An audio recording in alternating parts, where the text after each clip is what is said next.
The only school that teaches you about money is the School of Hard Knocks. Until now. You need to learn this business, and this is the time to do it. Become an insider, so you have to know the rules before you get in the game. Welcome to the Money MBA Podcast. Have I got your attention now? Where you'll learn how to be a master of money. There's so many ways to make money today. Let me show you in 2 seconds flat why the rich get richer and the poor get poorer. Now here's your host, Jonathan Kutsmita.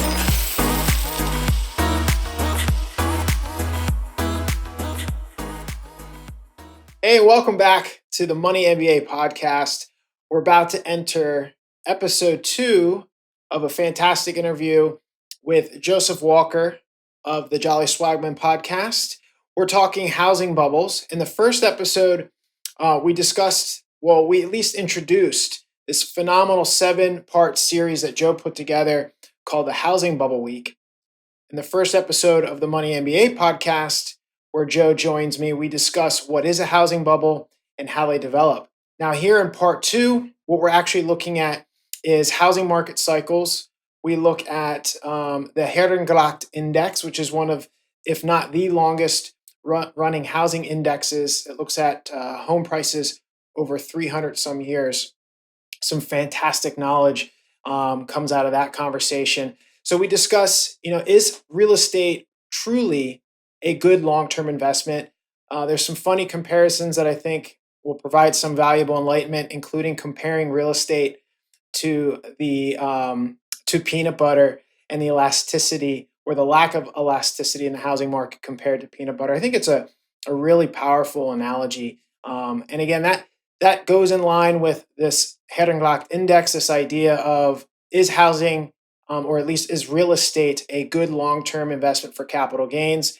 And then we end the episode talking about how heuristics can lead to housing bubbles. So a fantastic continuation of part 1. Again, please enjoy Joseph Walker, part 2 of the Money MBA Podcast. Let's go check it out.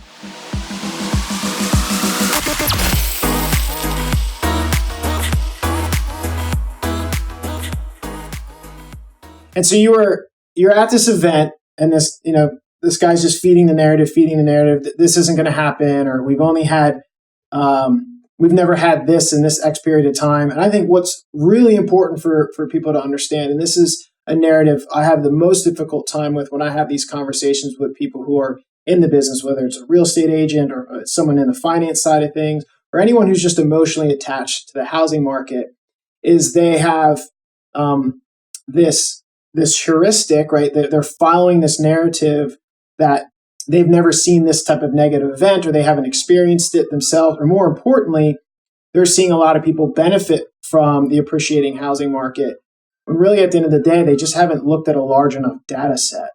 And so they're basing everything on maybe just one generation, a 30-year or 40-year cycle, and that's hardly the full picture. And in your second episode, you go into this Herrengracht Index, where this guy goes back to the 1600s, 17th century, and prices it all the way through to current times.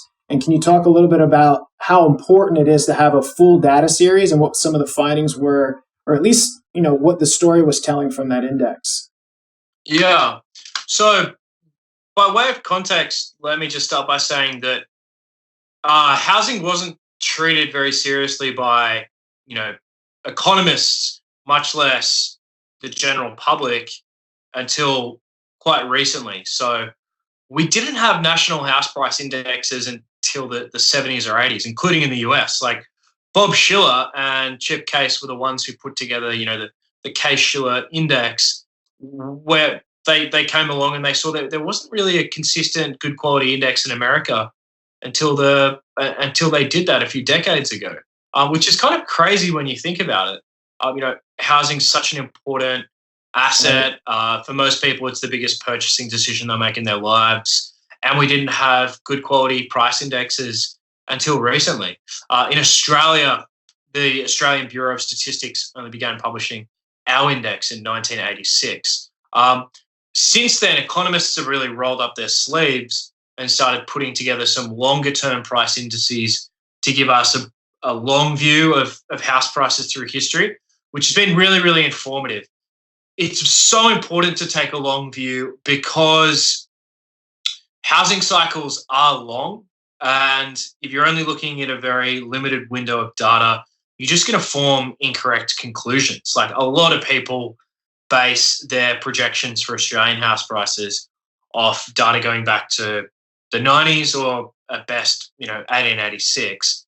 And the problem with that is literally the period which has coincided with or overlapped with this world historic housing bubble and with a huge run up in our debt levels. And we're using this to extrapolate prices going forward. Like we're using a 3 sigma housing bubble to forecast prices. To me, that's just the definition of madness and statistical incompetence. But it's precisely the same attitude that led Bernanke and the US regulators flying blind into the US housing crash in the 2000s. So we need to take a long view. People are very, very badly behaved in not taking a long view. And as I said, fortunately, economists have begun rolling up their sleeves and putting together these long indexes. But because we don't have good data going back very far, a lot of them start going back to needing to rely on newspapers and really kind of digging up data to build out these indexes. Now, that's some context. You asked about the Herrengracht index. So this is probably the most famous of all the long-run house price indices. And it was created by a guy called Pete Eickholtz, who's the chair of finance and a professor of finance and real estate at Maastricht University in Amsterdam.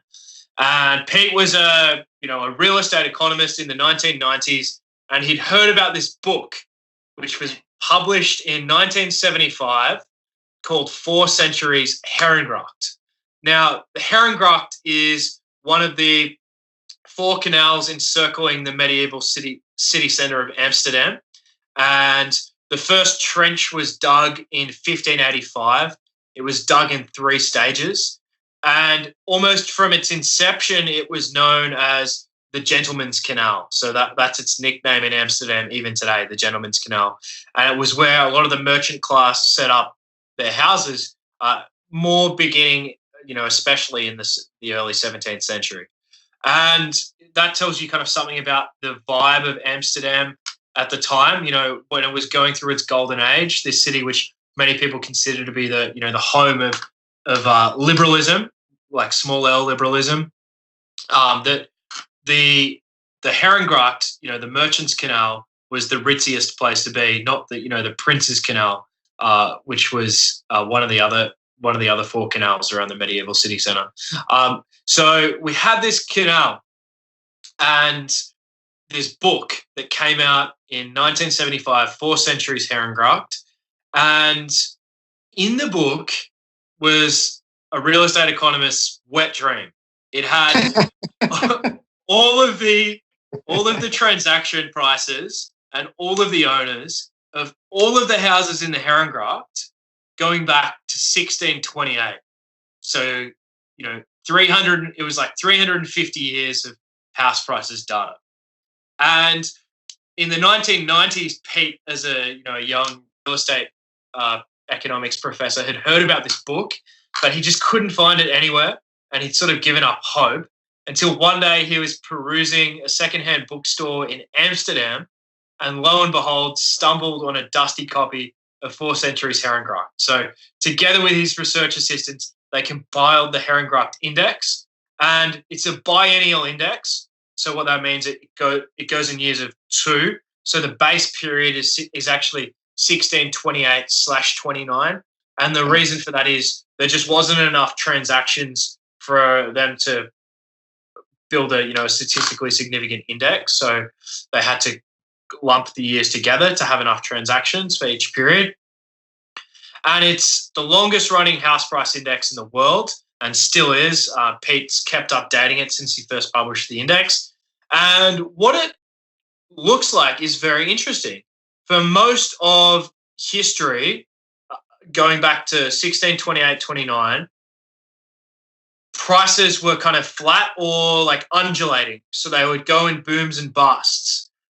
And between 16, 28, 29, and when he first published the index, I think prices increased, it was like roughly double.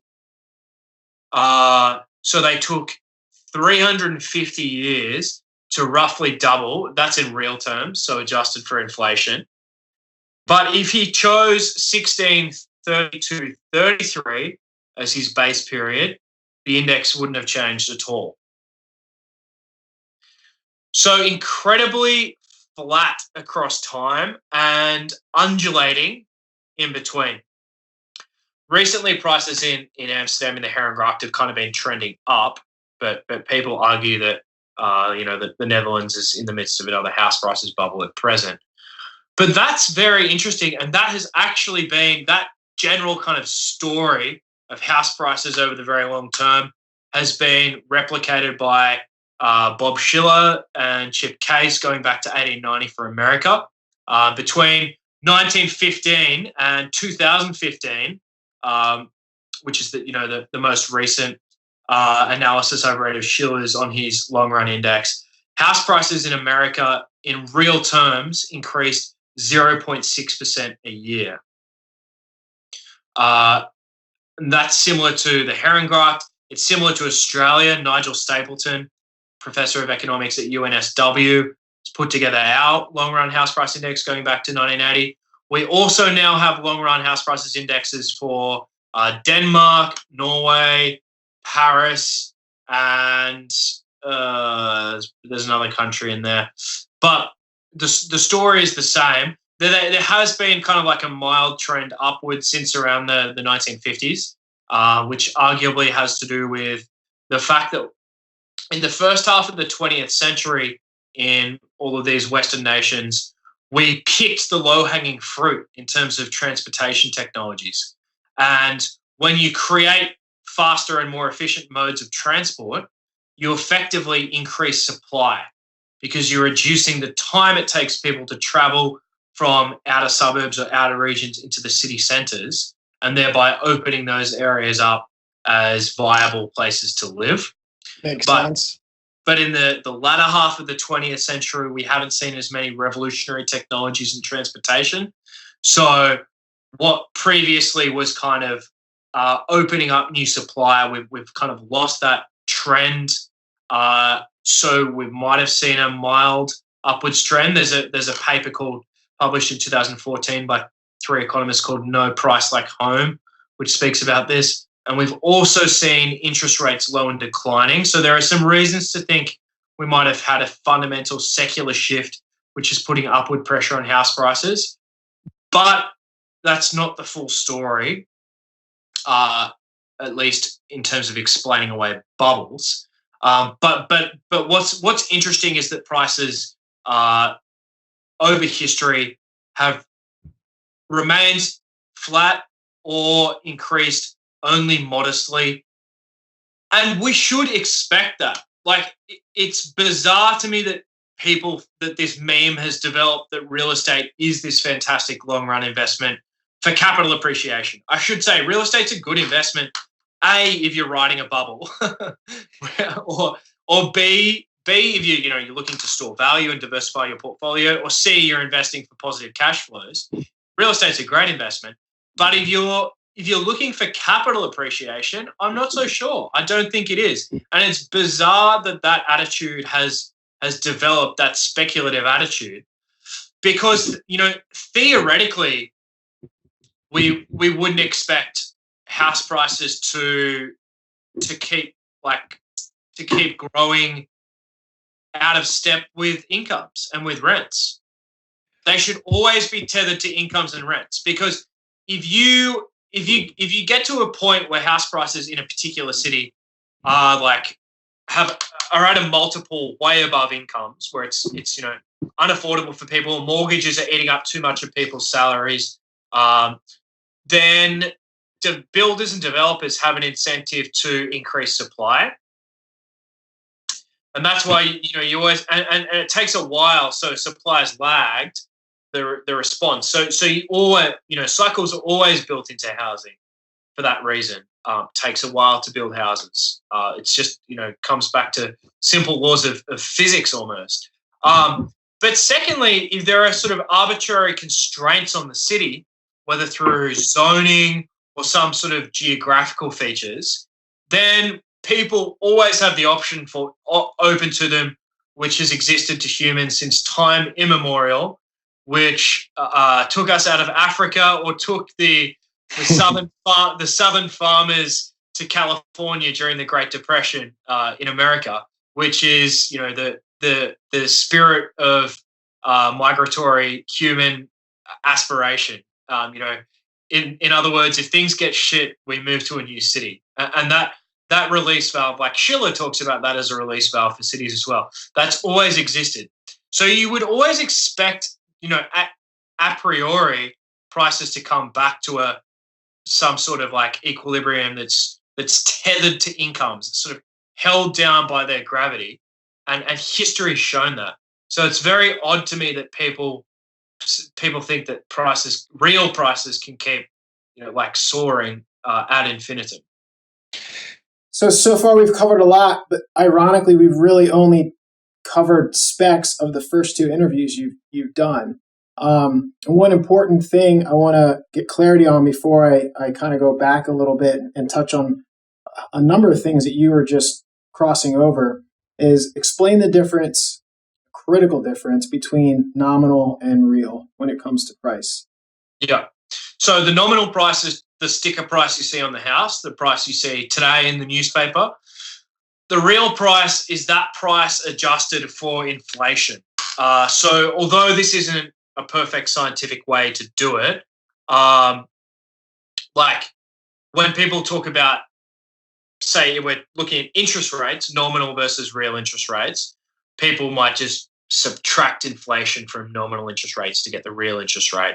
That's like a back of the envelope way you can calculate real interest rates. For house prices, you always want to adjust them by inflation to make sure that we're comparing, apples with apples, and we're looking at how that asset class has actually performed over time, and we're not just describing, inflation. And there's something known as the money illusion in behavioral economics, which is people often only pay attention to the nominal price. And I think this is one of the reasons, going back to what I was just talking about how has this meme or this idea developed that real estate is such a fantastic investment.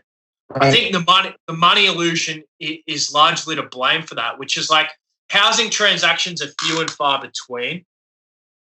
And, every 10 years or something you might move. But also, like, if you, say you're wrapping up your grandmother's estate and you see that she bought her home in 1950 for like $20,000, and it's just like, wow, would you look at that? Today it's $700,000. Like, God. But again, you're just looking at nominal prices, and people get kind of like tricked by that. They don't adjust them for inflation because that's really crucial, looking at real prices. And it's interesting because in the first episode, talking to Dean Baker, one of the points he makes is typically, if we're going to call it equilibrium, but typically you have home prices following almost in line with inflation. So there really isn't supposed to be that capital appreciation because it's serving this utility. It's not until you have that speculation and you get some of this momentum behind the narrative that, you just buy housing and wait.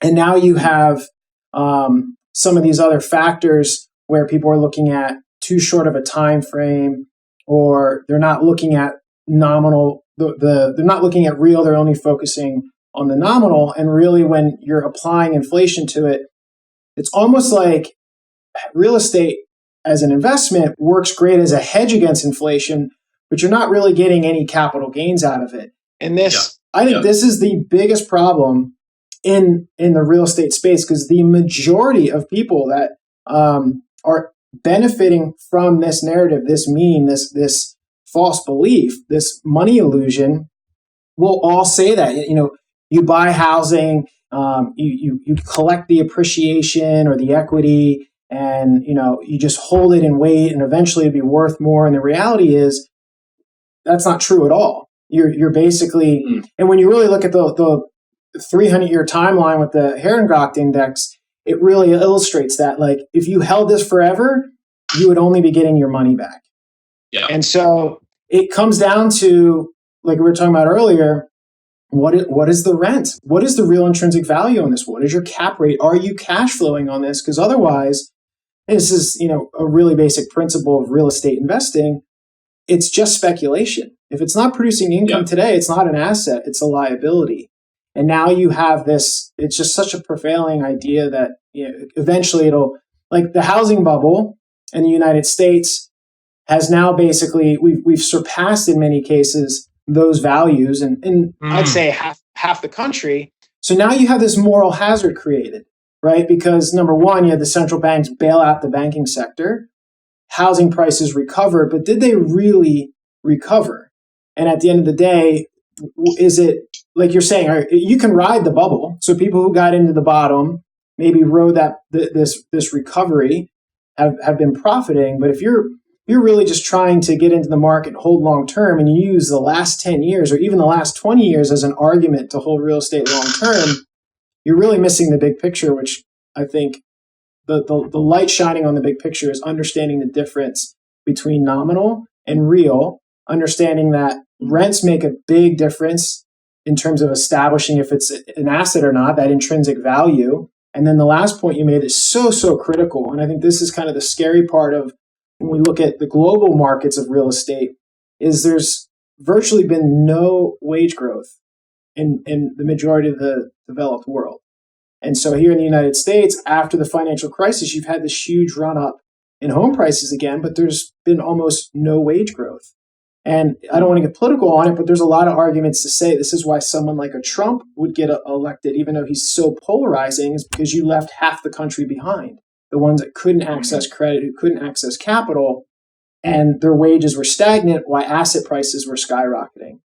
So just in those first two episodes, you get into really pulling back these myths, the layers of the story that people need to kind of scrape through to start unlearning what they think they've learned, which is really just chasing inflation. And one of the things I found interesting talking to the gentleman who put the Herrengracht index together was when we were talking about elasticity, right? And so that's one of the things that makes maybe it possible for some of these bubbles to happen, where he uses peanut butter as an example, where if suddenly there was this high demand for peanut butter, then all of a sudden there'd be more peanut butter created and the price would come down because the supply would increase.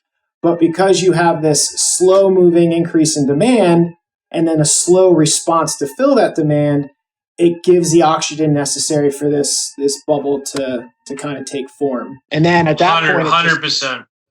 And that's what's so fascinating. There's almost, like when I was saying these cycles are built into housing bubbles, just through the physical nature of dwellings and buildings, there's almost like this like self-combustion mechanism which can endogenously kickstart housing bubbles, which is that lag in supply. There's a great paper I'll send you. I can't remember its name off the top of my head, but basically looking at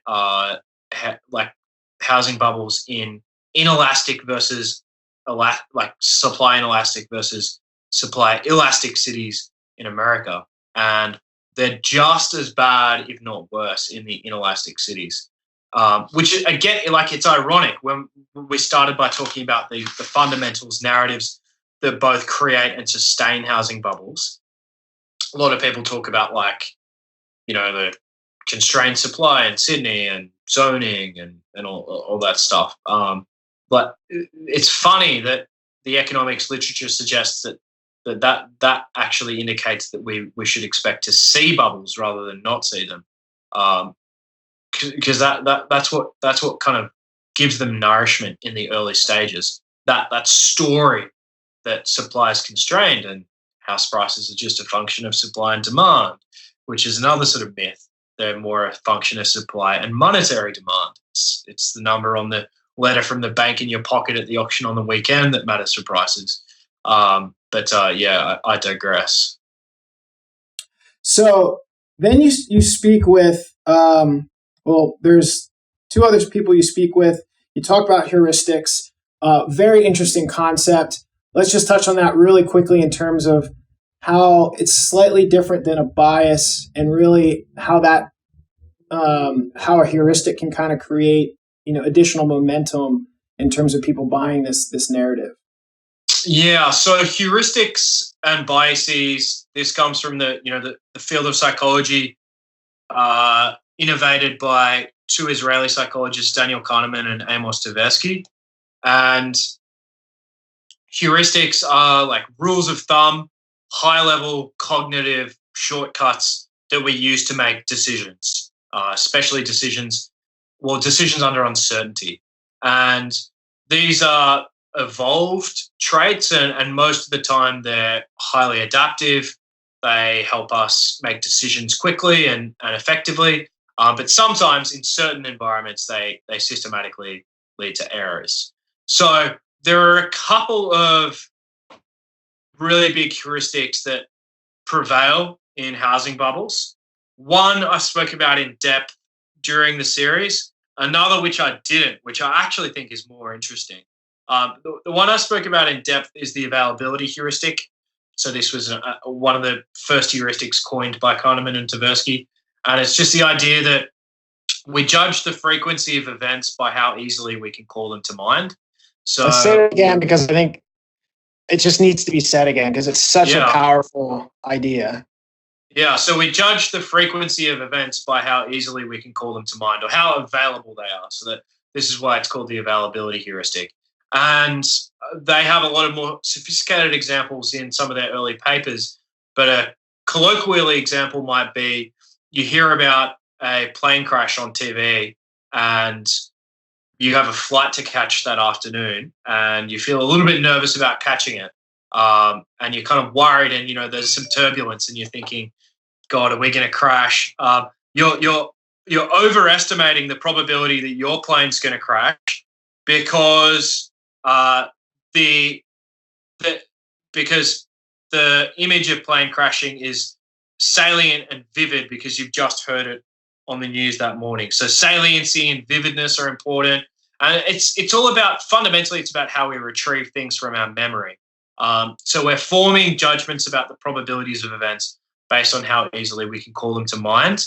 Now, I spoke about the availability heuristic in the context of a broader concept known as availability cascades, which I think is a neat way to describe how investors make decisions in housing bubbles, which I haven't heard discussed anywhere before.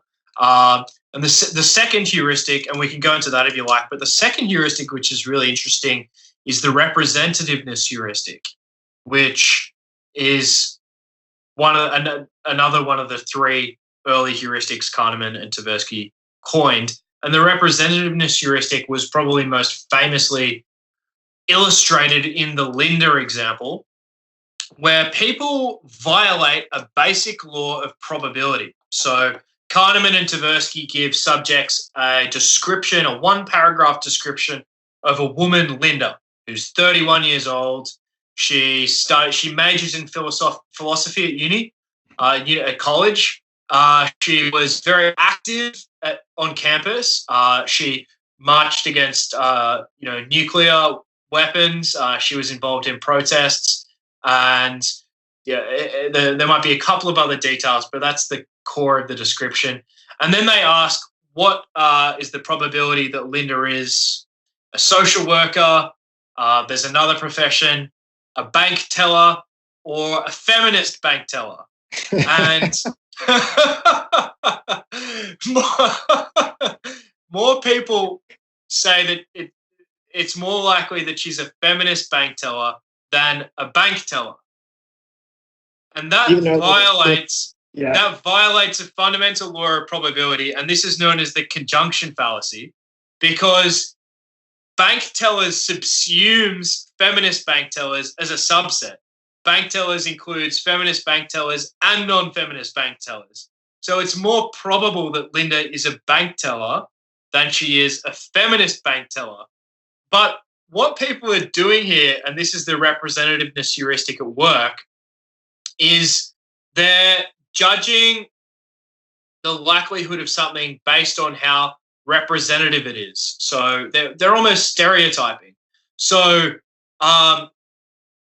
in like a more like schematic sense, the representativeness heuristic is when when something's relatively more frequent in a particular category, that becomes representative of that category. So another example is red hair in the Irish. Mm-hmm. Only about 10% of the Irish have red hair, but in surveys, people systematically overstate red hair as a trait. They say it's like 40% of the Irish have red hair. So because it's relatively more frequent among the Irish, it becomes representative. And representativeness is the core of the speculative mindset. So representativeness is the psychology of speculating in bubbles. And it's the psychology of extrapolative beliefs.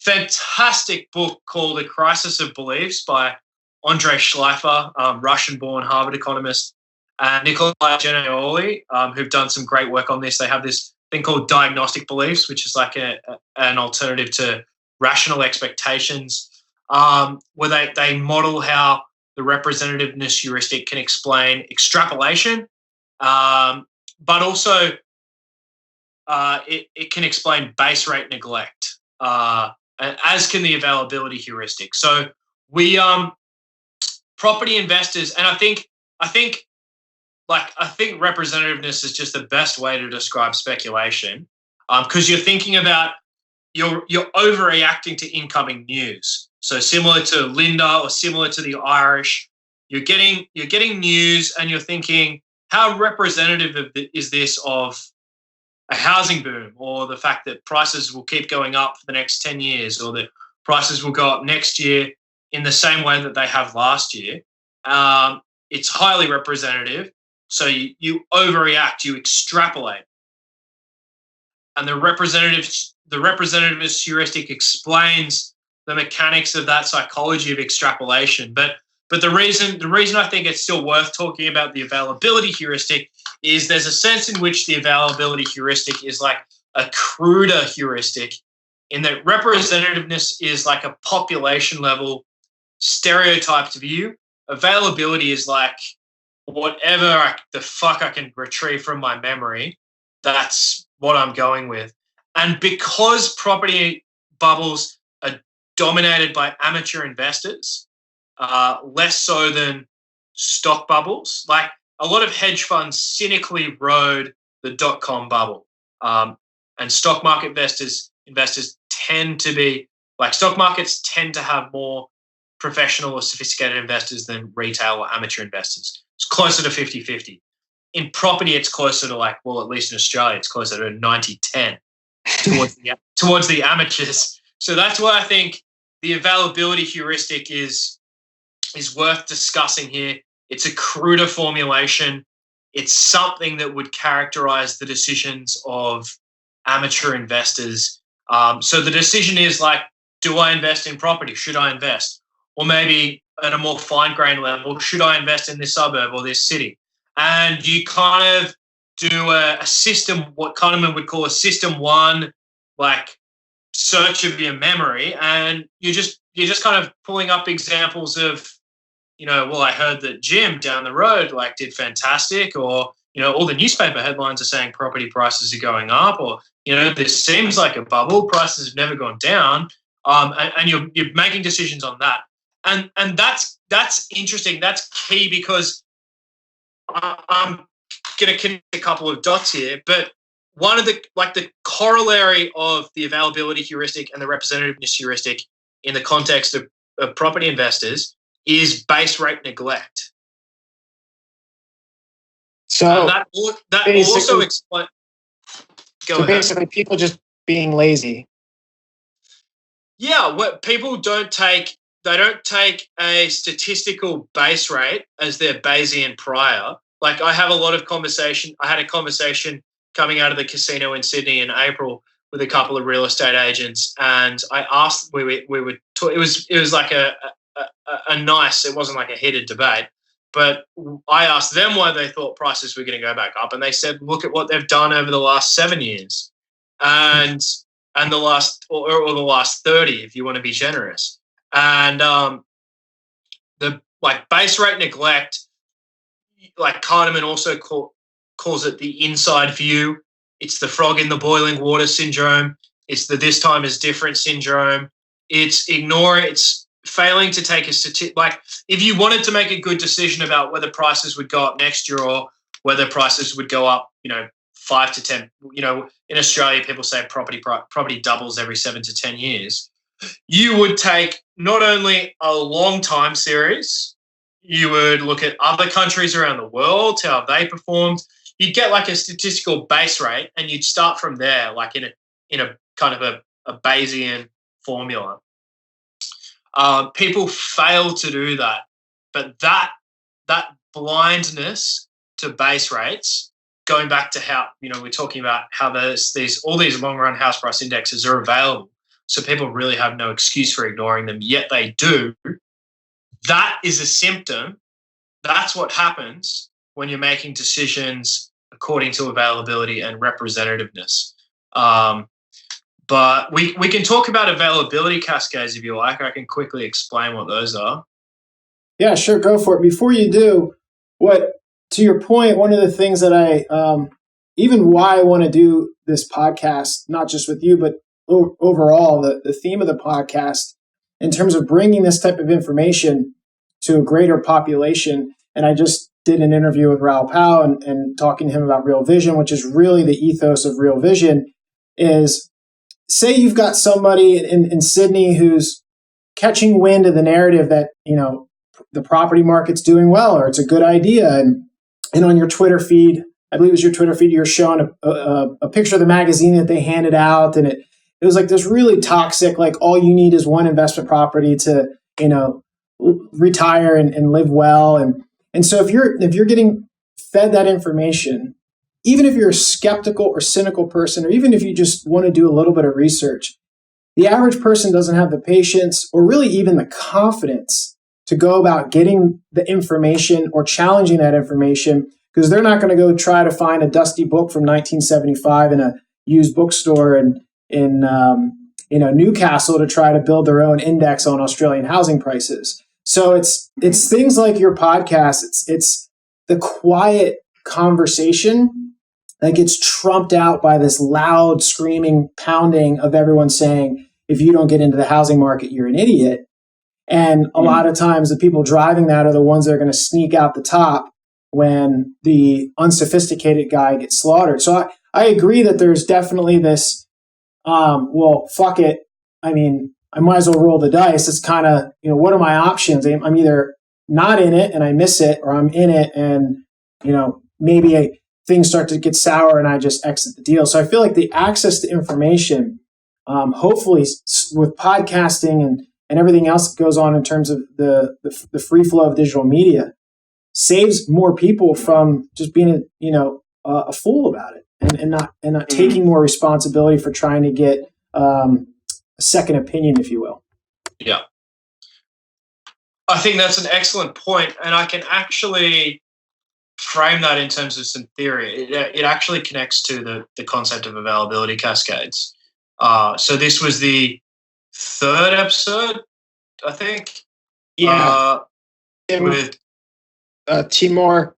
Yeah, with Timur Kuran. So Timur, one of my favorite economists and social scientists, he has a fantastic book called Private Truth, Public Lies, which was published in 1994. And it's about this concept of preference falsificationism. And it helps explain why regime changes can happen almost overnight. Like, a lot of people lie about their preferences, but then when something happens which synchronizes them, they can reveal their true preferences almost overnight. It explains how a lot of pollsters missed Trump and Brexit.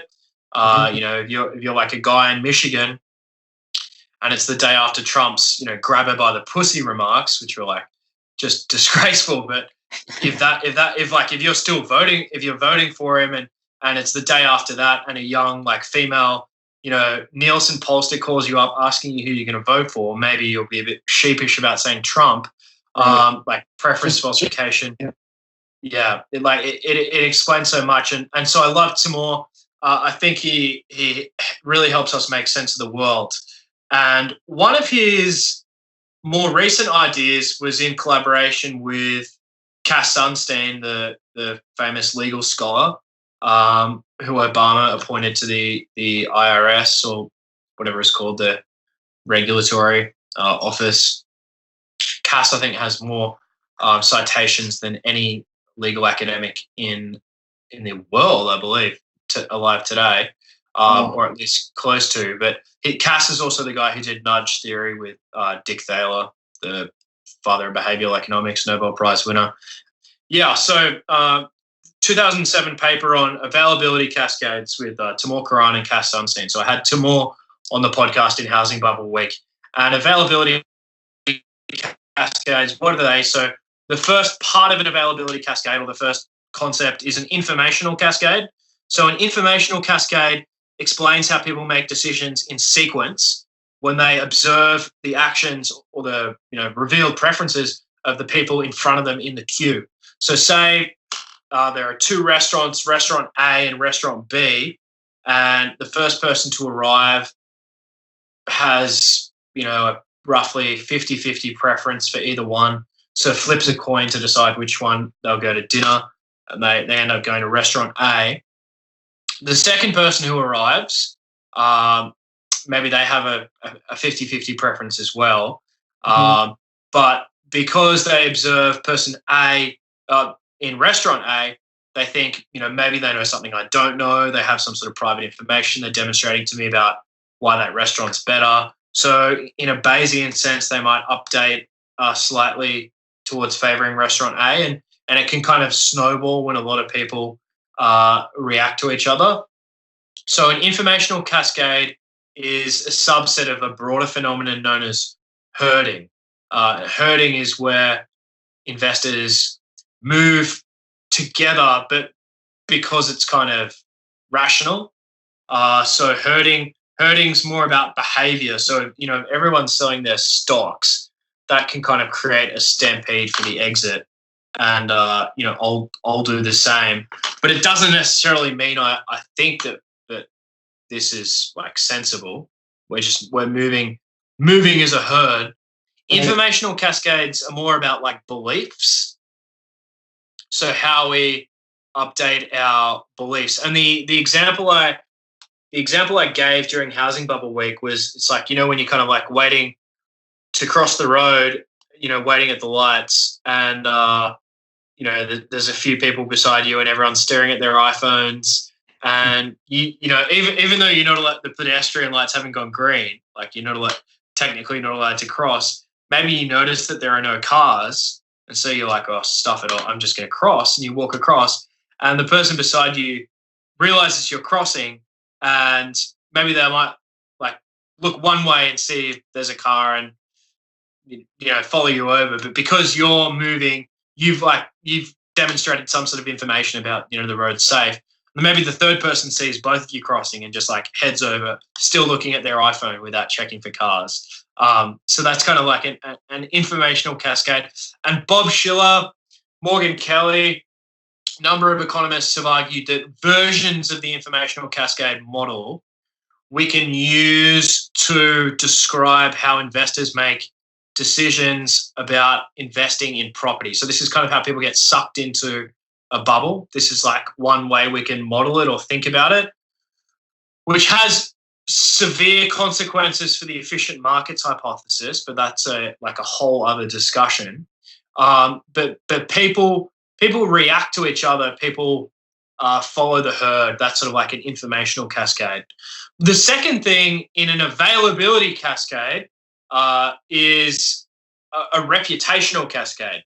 So this is where you don't just make a decision as a mental shortcut based on what other people are doing. Like, oh, everyone's investing in property, it must be a great idea, so I'm just going to go for it. Mm-hmm. You're also acting to prevent your reputation. So, like, as a consequence of conformity. because if you don't, you're kind of like a contrarian, you're an outsider, you're swimming against the current. So there's a reputational cascade. So availability cascades, this concept that Cass and Timur advanced, combine reputational and informational cascades, and they're mediated by the availability heuristic. So certain beliefs get relentlessly more pervasive because they become more available and people like espouse them or act in accordance with them. And so they only get more available. You only have more and more examples of the belief that's leading to the decisions as opposed to alternatives. And so it becomes this self-reinforcing cycle. And I thought it was a really neat way to describe housing bubbles, because it's like not only the informational cascade that describes investor decisions, but also there's like real tense conformity in housing bubbles, which you saw a lot in Ireland. People were like criticized for not being on Team Ireland if they called out the bubble. And I guess Ireland's a smaller nation, more homogenous, but even in the Spanish housing bubble, Jonathan Tepper was actually put on a government blacklist for criticizing the Spanish housing bubble. People on this list weren't allowed to speak to, the media wasn't allowed to interview them or quote them, which is just fascinating. In Australia as well, like people there's like a real institutional conformity which surrounds and encases and buttresses the bubble. So here we are at the end of part 2 of this 3-part series. I've been speaking with Joseph Walker of the Jolly Swagman Podcast. We've got one more episode to go. We've had a lot of great conversations so far, but I think you're going to love what's next. So without further delay, let's jump into part 3. Thank you for listening to the Money MBA Podcast with your host, Jonathan Kutsmita. It's also my pleasure to see to it that decent, hardworking people in this community aren't robbed blind by a pack of money-mad pirates. To access more great content, visit us online at moneymba.com. That's where the money is. And more than that, control. There's only one person in the world to decide what I'm going to do, and that's me. And I am deadly serious about that. That's it, I'm done.